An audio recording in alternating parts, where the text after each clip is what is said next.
Hey guys, so these types of videos are really interesting videos to make because it's basically these are review videos for the football games. And I've always been interested in making these types of videos, but I've always been afraid to make them because football is a very opinionated sport. So when people don't agree with what you say, they get upset, they get angry, they call you names. That's just kind of how it is. So that's why I want to try out a video like this and see how it does. So we're going to talk about the Manchester United Tottenham game, and I'm going to give my opinion about the whole situation, about everything. And this video could be long because there's a lot of ifs, ands, and buts with everything, right?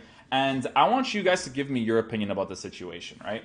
So Mourinho started off with a 3-5-1-1 formation. He was playing Ander Herrera at right center back, Chris Smalling as a center back, and Phil Jones as a left center back, right? Now, when you look at that, it doesn't make any sense, right? He's using Ander Herrera as a center back rather than Lindelof or even Eric Bailly. Now, the reason why he did that is because from Mourinho's philosophy, and he's always been like this, if you have a really poor performance, he will drop you. He will not start you in the starting 11 or on the subs. That's how he is. That's his philosophy. When a board signs a manager, they need to know these things, right? He drops Eric Bailly and doesn't start Lindelof over Ander Herrera. The reason why he does this is because he doesn't have confidence in Lindelof. And you can see what happened exactly when Phil Jones got injured and he had to put Lindelof on the pitch. Lindelof was terrible, right? Lindelof passing the ball back to the goalkeeper was awful because if Dele Alli gets a really good touch on it, which is it's more difficult than it looks, right? He could score that opportunity against David De Gea. David De Gea did really well to put the pressure on him. The way he stretched out his legs was perfect because he didn't commit on the tackle, right? But he did enough to kind of throw Dele Alli off balance and then make a good save afterwards. That pass alone, confidence is low. The corner right after that moment happens, Lindelof defends incredibly poorly against Harry Kane, and Harry Kane should be scoring that opportunity because it was a free header. Now, again, very hard to tell him that he should be scoring it because when a defender's coming at you, the way that you judge the ball is a little bit different. So it's kind of like last second decision making. But should he be scoring that opportunity? Yeah, he definitely should be. Now, the situation with Manchester United's team, they had a really, really solid first half. But if you were watching the game, you can tell that defensively, they were really frail in certain areas, right? And to be fair to Mourinho, he did want to buy a center back. I understand where people come from when they say that he's the one that bought Eric Bailly and Lindelof. First of all, it's not always the manager that buys the players. The way that like most clubs work is that the scouts go check out the players and then they give their opinions on whether or not the manager should buy these players. We've seen this in the past with someone like Carlos Queiroz, who used to be the assistant manager to Sir Alex Ferguson, when he went to Sir Alex Ferguson and told him, hey, this guy Bebe, who we all know did not work for Manchester United, this guy Bebe is a pretty good player. You should spend the 8 million, 9 million on him because, he might be worth it, right? And that's what Sir Alex Ferguson does. He listens to the opinions of the scouts, he listens to the opinions of his assistant manager, and then he buys the players because he trusts their opinion, right? So we don't know if Mourinho is the one that is fully buying these players, right? Like someone like Eric Bailly played for Villarreal. It's hard to believe that Mourinho himself was watching every single game of Villarreal playing, right, with Eric Bailly playing on the pitch and being like, you know what, this is the center back I want. It's not how clubs work. Managers aren't the ones that watch the players play every single game, but they have a really, really solid idea whether they should buy the players. Now, is it Mourinho's fault? It could be, or it may not be. We don't know because we don't know the in behind the scenes because the board of each club works differently, right? So in Mourinho's situation, they end up buying Lindelof, which I believe was around 30 million, and they bought Eric Bailly, which is around 30 million. Now he drops Eric Bailly, which is someone that a club ended up buying, and he basically drops Lindelof because he trusts Ander Herrera to play that center back role more than he trusts Lindelof to play that center back role, which says a lot. But to be honest, right? If you're signing Mourinho as the manager, and I'm going to keep mentioning this, you have to cater to his philosophy. They should have bought Alderweireld to occupy that position, right? And they didn't end up doing that. His midfield setup was really nice, to be honest. He had Luke Shaw, Fred, Nemanja Matic, Paul Pogba, Antonio Valencia, and to be honest, in the first half, they were playing incredibly well. I thought the team was set up really nicely. I like Jesse Lingard as a player because he's the type of player. Mourinho plays Jesse Lingard because Jesse Lingard is a Mourinho type player. workhorse pushing forward, workhorse pushing back. That's how he is, right? So it made sense for him to start Jesse Lingard and Romelu Lukaku, right? As the game progressed, Manchester United missed opportunities that they should have scored, especially on Danny Rose's error passing it back to the goalkeeper. Lukaku should be scoring that opportunity. This is a completely different game if Lukaku scores that opportunity. And that's the thing that people don't understand. When a goal is scored and when a goal is not scored, the game is not going to be the same after that moment happens. Do you know what I'm saying? It's not like, oh, but Tottenham still scored 3 goals, so they still would have won 3-1. That's not how it works, because everything that happens after that goal is completely different. So if Lukaku scores that opportunity, Manchester United are 1-0 up, and they will be in a comfortable position, right? They'll be in the league, right? Or the league. They'll be in the lead, right? Romelu Lukaku misses his opportunity. Defensively, they made so many errors. Now, whoever's in charge of saying Phil Jones should be the one marking Harry Kane is at fault. Now, whether that's Mourinho or whether that's the assistant managers of him or whoever decides that, who should be best in each situation, that wasn't the best decision because it's Harry Kane, right? If you have people like Dele Alli or Harry Kane that's up there, you shouldn't be using players like Phil Jones on that. But that does say a lot because if Alderweireld was in that position, Alderweireld would be capable of blocking someone like Harry Kane, right? But whoever was in charge of Phil Jones marking Harry Kane wasn't the best decision because it should be Lukaku or Paul Pogba or Nemanja Matic blocking that someone like Harry Kane. Paul Pogba, Lukaku, Nemanja Matic should be the players blocking Dele Alli and Harry Kane. But you also have to understand that Tottenham also has center backs to block as well, right? So they still have Toby Alderweireld and Jan Vertonghen, whichever ones of them pushes up for the corner, right? So he has to block those as well, right? So I'm not sure how the corner happened. I'm not sure if Toby Alderweireld and Jan Vertonghen were up there as well, and Moussa Dembele, but these guys are physical dudes that can win the ball in the air, right? So there's only so much that you have to decide, who do I want to be blocking on the corner? So Phil Jones doesn't do a good job blocking Harry Kane. Fair credit to Harry Kane. Scores a banging header into the back of the net. It was beautiful. It's as if he passed it into the back of the net. He did a really good job. Don't blame De Gea for that one, obviously, right? The second goal, right? Ander Herrera did a half-assed tackle. It was not a good tackle for someone who's a center back. Now, is that Mourinho's fault for starting him as a right center back? Yes. But can you blame Mourinho for Herrera's half-assed tackle? That's Herrera's fault for doing a half-assed tackle. Now, obviously, he's not a center back, but the way that he committed into the tackle, players should not be doing that if they're professional players, right? So you got to fully commit to that tackle, especially if it's a head-on challenge, right? The way he blocked the opportunity just didn't make any sense. So Ander Herrera was at fault for that goal as well. Although he isn't a center back and he should be using an actual center back in that position, you know, it's to be seen, right? The third goal, right? They're losing 2-0, guys. They have to attack, right? Spurs are going to catch Manchester United on the counter. It's going to happen, right? The thing about professional football is that when the game ends up being 2-0, the way that a coach has to adjust to that deficit is going to be more attacking oriented because he has to come back into the game. When a game is 2-0, after the 2-0, you can expect a team to maybe concede 3-4-0 because they have to commit on the attack. The substitutions that Mourinho did, can you really blame Mourinho for having to take off Phil Jones for having a hamstring injury and then having to replace him with someone like Lindelof who just isn't competent? Having Lindelof in the center back area isn't good while also having Ander Herrera. So guess what? The board is kind of at fault for that, for not buying Alderweireld, because that's a position that Mourinho wanted to improve, right? Did he buy, like I said before, did he buy Lindelof and Eric Bailly? Yes. But sometimes you buy players and they don't end up being good and you get rid of them and try to buy players that will fit the system more. That's just how it works in football, right? So he puts on Lindelof, he puts in Ander Herrera.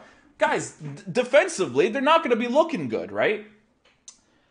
He takes off Nemanja Matic, he puts on Fellaini, and I still don't understand why people don't get why teams do this. Roberto Martinez did the exact same thing in the World Cup. He puts on someone like Fellaini, who is really freaking good in the air, who can win those headers, that can win those physical battles, to be able to, cross the ball into the back of the pitch. That's what happens when a team in the Premier League, even Spurs, if they're winning 2-0, they're going to have a lot of players at the back, and it's very hard to score against professional players in those situations. So he replaces Nemanja Matic, puts on someone like Fellaini, who's not going to be as defensive as Nemanja Matic, but they're losing, so he has to do it, right? So that when a ball is sent into the cross, Fellaini was always in the box to be able to win those headers. So that's what a manager, it's like even Mourinho, needs to do in a situation like that, because it's going to be really hard to overcommit on the attack while down 2 goals, right? So he switches on Fellaini, switches off Phil Jones because of a hamstring injury, puts on Lindelof. Not great. The Alexis Sanchez situation. Everybody hates Alexis Sanchez right now, right? But under the right circumstances, Alexis Sanchez has very good chemistry with someone like Lukaku, right? But obviously it wasn't working out, right? And Alexis Sanchez hasn't been playing well. But in that situation, people would have said, oh, but I would have put in Martial or I would have put in Rashford in that situation. But if you put in Martial and Rashford, Martial didn't have a good showing at Brighton, right? And Rashford, I feel like, is more of a right winger, but again, doesn't fit Mourinho's style of play. So those players are not going to do well. Here's the situation, guys, and this is my opinion with everything. I don't fully blame Mourinho, right, for the 3-0 loss, because I don't think Manchester United matches to his philosophy. Has he spent a lot of money? Yes, but he bought Lukaku, fits his play style really nicely. Bought Paul Pogba on his day, fits his play style really nicely. Alexis Sanchez, I agree with people not agreeing with, in regards to like Mourinho buying him. He should have gone for someone like Ivan Perisic, and he also wanted Gareth Bale. He asked Gareth Bale to go play for him, and Gareth Bale ended up staying in Real Madrid because Ronaldo left, right? You can't really blame the manager that much if the team that you are assigning him to doesn't fit his philosophy. Now, when people say should they sack Mourinho to get a better manager that can do the job better at Man United, yeah, I agree with that. I agree with people like Tuchel and people like Tuchel, Pep, Klopp, Pochettino, Zidane. These guys would use Manchester United to the best of their ability. Absolutely, I do think that they would be the case. I do think that they still might have to sign a center back. I think that's definitely the case. But I think that everybody else in the team would still be able to do well under these managers.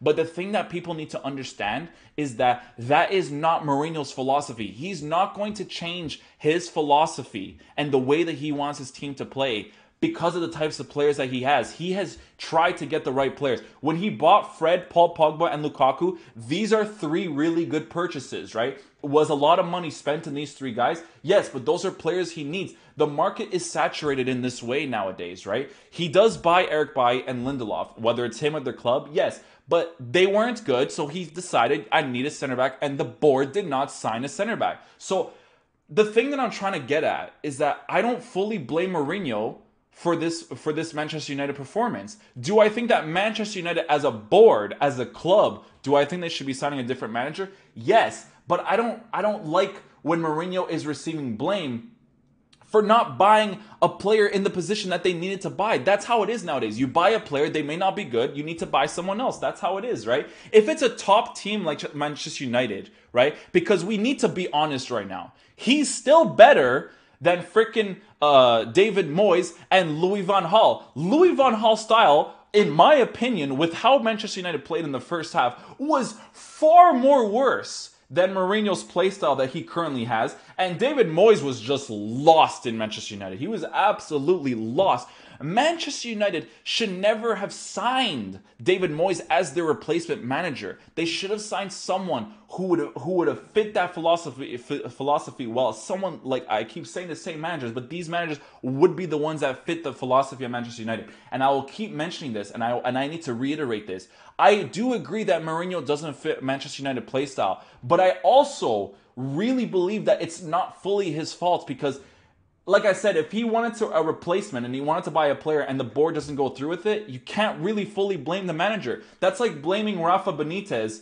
with Newcastle when freaking what's his face doesn't buy players for the club, right? It's just not something I just don't agree with putting full blame on him when there was individual defensive errors that led to these Tottenham goals, because they actually, like I said, Manchester United were playing really well in the first half. Defensive errors is what cost them these goals. When a team goes down 1-0, 2-0, most of the times it's over because it's really hard to pass a team like Tottenham on the defense, right? Now, I'm sorry that I'm all over the place with this, and I'm very passionate towards it. It's because I like football. I'm just like this when it comes to these types of videos, and I'm sorry that this was all over the place. But that's what I think, right? I don't think Manchester United should have signed Mourinho as a manager because he doesn't fit their philosophy.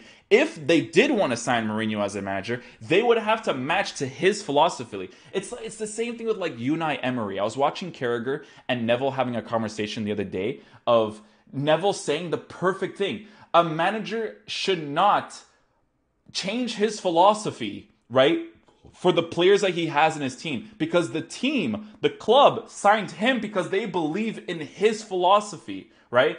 Unai Emery has like a task now. He has to build up that team to match his philosophy. But that stuff is going to take time now, right? Especially with Arsenal. They're in a rebuilding process now, and it's rightfully so. Like, they have good players, but they're going to be in a rebuilding process for a while now, and that's just going to be how it is, right? It's the same thing with Manchester United. Don't sign Mourinho as your manager if you don't believe in his philosophy. If he signs the center backs, or you sign the center backs, and the center backs ended up not being good, and he wants to get someone, he was asking for Toby Alderweireld. If you spend the 60 million, it's not necessarily a bad thing, because listen, that's how the market is nowadays. Manchester City, they didn't even need to make a signing, but they still made signings, right? They didn't have to make any signings because they're really occupied in every single position in their team now, right? They didn't have to make the signings, but Pep has the luxury of those owners to be able to be like, you know what, guys? I want to buy these players. When Pep bought Kyle Walker and Danilo, everybody was saying, why is he buying Danilo? But it's because he is trying to build a team that is a champion winning team, right? He buys Danilo, who can play CDM, left back, right back, so a player that can play in every single position. If that was someone like Woodward, and Mourinho went to Woodward and like, hey, I know that I have Antonio Valencia, and Dalot is a young prospect that has no experience in the Premier League, but I kind of want to go ahead and buy another right back, right, that can play as a CDM and a left back. Woodward would just look at him like, we're not going to buy that player because there's no point in buying that player, right?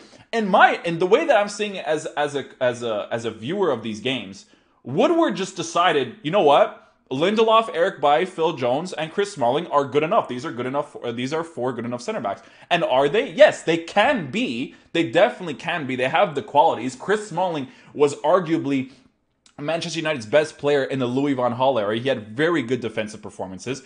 Eric Bailly has the potential to be a top 4 center back in the Premier League on form if he really, really starts to play well, right? But he was poor against Brighton, to be fair, right?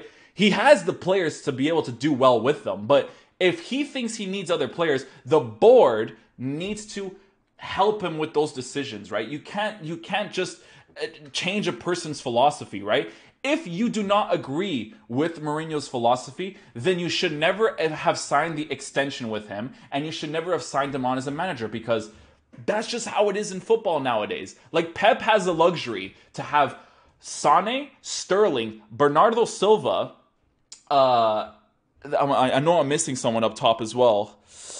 I can't think of him right now, but they still went and signed Riyad Mahrez when they didn't need Riyad Mahrez, but he definitely added to the quality for sure, right? And then they went on and signed Laporte, even though they have decent center backs. He signed Stones, which Stones was worth a lot, right? He has Vincent Kompany, who's been at the club for ages and possibly top 3 center backs in the Premier League because he's incredible, right? And then they had Otamendi. Otamendi isn't a great center back, but he fits Pep's philosophy really well. So it worked because Otamendi fit Pep's play style, right? That's the important thing that people need to understand. Now that he has Laporte, God knows how many times he's going to play Otamendi now, but you know, it's just how it is. Like, I'm going to keep reiterating this, but if a club signs a manager, they need to understand the manager's philosophy. If he thinks a certain way, you have to help him because you're the one that signed the manager, right? So that's just my opinion. I don't think Mourinho should have been Manchester United's manager, but I also don't think that it's fully his fault. So that's just my opinion. I really want to know what you guys have to say. I don't have enough characters to talk about this on Twitter, so if you guys want to leave comments down below, be sure to do so because I'm really interested to see what you guys want to say. I completely understand where you guys are coming from when you say Mourinho is not the right fit for Manchester United. They should sack him and get someone like Zidane to be their manager or Pochettino or whatever. I completely understand that point of view. I just don't fully blame Mourinho because the defensive errors that I saw in this game really reiterated the fact that he wanted to buy another center back and Woodward did not go through with it. So that's just my opinion. Let me know what you guys think in the comment section down below. If you guys like these types of videos, I'll do more of them. It's actually really fun to make. I get really passionate towards these things. I don't care about Manchester United. I don't care about Tottenham, but I really love football, so I get really passionate when I talk about these things. So if you guys want to see more videos like this, be sure to let me know in the comment section down below. I hope you guys enjoyed this video. If you guys did, please drop a thumbs up on it. If you didn't, dislike the video, let me know in the comment section down below. And I appreciate your time, guys. Thank you.